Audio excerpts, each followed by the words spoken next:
permissible observers. We went to court in a couple of instances, and we were able to get the observers put in. And when the observers got there, they wanted them 60, 70 feet away, 80 feet, 100 feet away, or outside the building to observe people inside the building.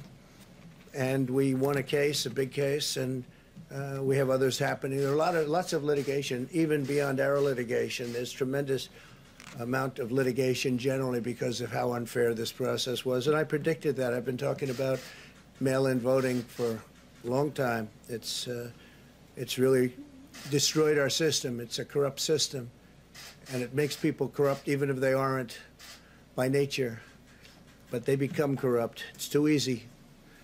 They want to find out how many votes they need, and then they seem to be able to find them. They wait and wait, and then they find them. And you see that on election night. We were ahead in vote in North Carolina by a lot, tremendous number of votes. And we're still ahead by a lot, but not as many, because they're finding ballots all of a sudden. Oh, we have some mail-in ballots. It's amazing how those mail-in ballots are so one-sided, too. I know that it's supposed to be to the advantage of the Democrats, but in all cases, they're so one-sided. We were up by nearly 700,000 votes in Pennsylvania. I won Pennsylvania by a lot, and that gets whittled down to, I think they said now we're up by 90,000 votes, and they'll keep coming and coming and coming. They find them all over, and they don't want us to have any observers, although we won a court case. The judge said you have to have observers. Likewise in Georgia, and they're appealing. Actually, they're appealing. We won a case that we want people to watch, and we want observers, and they're actually appealing, which is sort of interesting. I wonder why they'd appeal, that all we want to do is have people watch as they do the vote tabulations.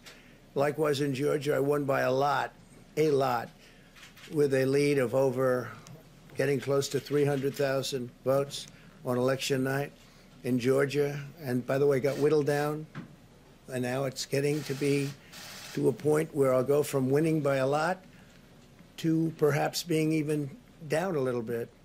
In Georgia, a pipe burst in a faraway location, totally unrelated to the location of what was happening, and they stopped counting for 4 hours, and a lot of things happened. The election apparatus in Georgia is run by Democrats. We also had margins of 300,000. In Michigan, we're way up in Michigan, won the state. And in Wisconsin, we did likewise fantastically well. And that got whittled down. In every case, they got whittled down. Today, we're on track to win Arizona. We only need to carry, I guess, 55% of the remaining vote, 55% margins. And that's a margin that we've significantly exceeded. So we'll see what happens with that. But we're on track to do okay in Arizona. Our goal is to defend the integrity of the election. We'll not allow the corruption to steal such an important election, or any election for that matter. And we can't allow anybody to silence our voters and manufacture results. I've been doing a lot of public things for a long time. I've never had anything that's been as inspirational, by people calling, talking, sending things to us. I've never seen such love and such affection and such spirit as I've seen for this. People know what's happening, and they see what's happening, and it's before their eyes. And there are many instances which will be reported very shortly. There's tremendous litigation going on, and this is a case where they're trying to steal an election. They're trying to rig an election. And we can't let that happen. Detroit and Philadelphia, known as two of the most corrupt political places anywhere in our country, easily cannot be responsible for engineering the outcome of a presidential race, a very important presidential race. In Pennsylvania, Democrats have gone to the state Supreme Court to try and ban our election observers, and very strongly. Now, we won the case, but they're going forward. They don't want anybody in there. They don't want anybody watching them as they count the ballots. And I can't imagine why. There's absolutely no legitimate reason why they would not want to have people watching this process, because if it's straight, they should be proud of it. Instead, they're trying, obviously, to commit fraud. There's no question about that. In Philadelphia, observers have been kept far away, very far away, so far that people are using binoculars to try and see, and there's been tremendous problems caused. They put paper on all of the windows so you can't see in, and the people that are banned are very unhappy and become somewhat violent. The 11th Circuit ruled that in Georgia the votes have been in by Election Day, that they should be in by Election Day, and they weren't. Votes are coming in after Election Day. And they had a ruling already that you have to have the votes in by Election Day. To the best of my knowledge, votes should be in by Election Day. And they didn't do that. Democrat officials never believed they could win this election honestly. I really believe that. That's why they did the mail-in ballots, where there's tremendous corruption and fraud going on. That's why they mailed out tens of millions of unsolicited ballots without any verification measures whatsoever. And I've told everybody that these things would happen because I've seen it happen. I watched a lot of different elections before they decided to go with this big, massive election with tens of millions of ballots going out to everybody, in many cases totally unsolicited. This was unprecedented in American history. This was by design, despite years of claiming to care about the election security. They refused to include any requirement to verify signatures, identities, or even determine whether they're eligible or ineligible to vote. People are walking in there. They have no idea. They're just taking numbers. They're writing down things, the workers, and doing a lot of bad things. And we have a lot of information coming and litigation that you'll see that will shake even you people up. And you've seen it all. The officials overseeing the counting in Pennsylvania and other key states are all part of a corrupt Democrat machine that you've written about, and for a long time you've been writing about the corrupt Democrat machine. I went to school there, and I know a lot about it. It hasn't changed. It's a long time ago, and hasn't changed. It's gotten worse. In Pennsylvania, partisan Democrats have allowed ballots in the state to be received 3 days after the election, and we think much more than that. And they're counting those without even postmarks or any identification whatsoever. So you don't have postmarks, you don't have identification. There have been a number of disturbing irregularities across the nation. Our campaign has been denied access to observe any counting in Detroit. Detroit is another place, and I wouldn't say it has the best reputation for election integrity. Poll workers in Michigan were duplicating ballots.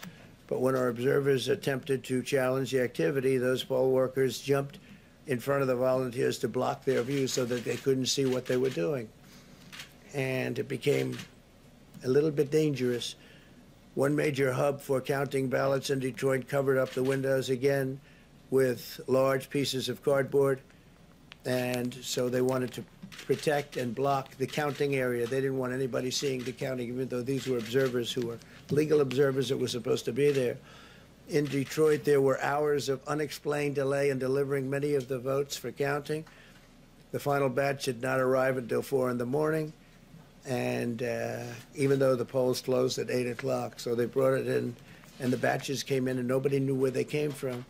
We've also been denied access to observe in critical places in Georgia. In multiple swing states, counting was halted for hours and hours on election night, with results withheld from major Democrat-run locations only to appear later. And they suddenly appeared, and they all had the name Biden on them, or just about all. I think almost all.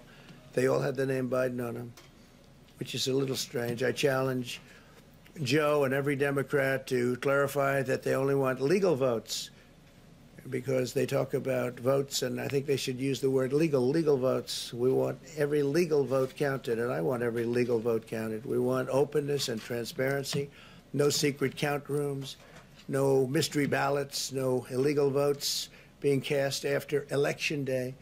You have Election Day, and the laws are very strong on that. You have an Election Day, and they don't want votes cast after Election Day, and they want the process to be an honest one. It's so important. We want an honest election. We want an honest count. And we want honest people working back there because it's a very important job. So that's the way this country is going to win. That's the way the United States will win.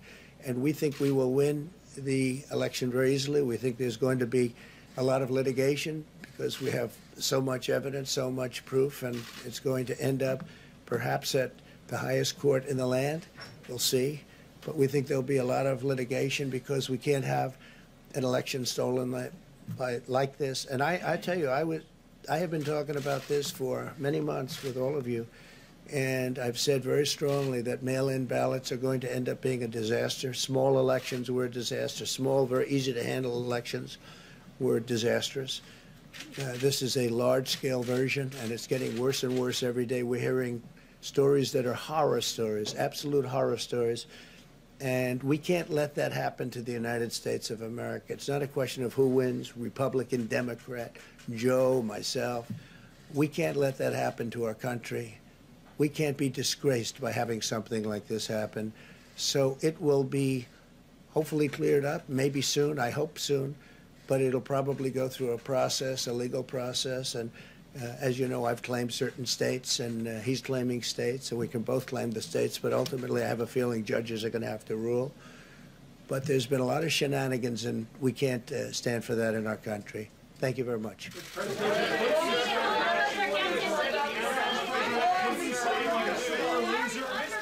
Are you being a sore loser? Haley, why is the president undercutting this process? Haley, are you here as press secretary or Trump advisor?